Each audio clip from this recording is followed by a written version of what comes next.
In short, the people are under divine judgment, and therefore what they need is divine mercy.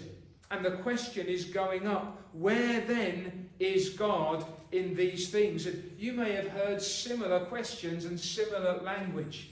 It's one of the things, interestingly, that people who often say they have no regard for God very quickly ask, how could I believe in a God under these circumstances? And you might be tempted to say, well, when did you believe in him? When he seemed to be blessing you with good things in this world.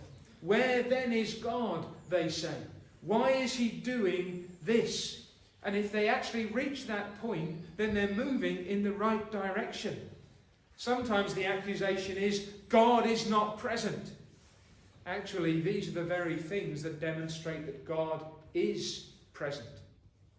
When judgments come, when there is difficulty and distress. And the question then is, how do we respond when God deals with people in this way? How do you respond when you feel the weight of God? How should we as a church respond if we see that we are seeking to know something of the blessing of God and we don't see the blessing that we desire? How should we respond when we see the gospel being preached and seeming to have little impact? How should we respond when we see Christian churches, so-called, and some that truly are Christian churches, labouring but accomplishing very little, and some turning away from the truth? How do we respond when we see a pandemic sweeping across our nation? How do we respond when we feel these kinds of pressures and difficulties? There are really only two responses when God deals with people: either panic or penitence.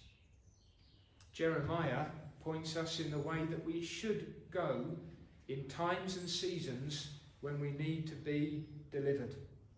And whether that deliverance is personal, whether that deliverance is the church itself receiving the blessings that she needs and being shaken out of lethargy and coldness, whether that is asking God to deliver us as his people living in this present situation, Jeremiah gives us a pattern for our response. He reminds us where and how we look for mercies in times of deep distress. Consider first of all the thirst of the souls that are described here. Jeremiah feels misery. Verses 17 and 18. Let my eyes flow with tears night and day, and let them not cease. For the virgin daughter of my people has been broken with a mighty stroke, with a very severe blow. If I go out to the field, then behold, those slain with the sword. And if I enter the city, then behold, those sick from famine. Yes, both prophet and priest go about in a land they do not know. Jeremiah feels like a father who's just found his daughter's broken body.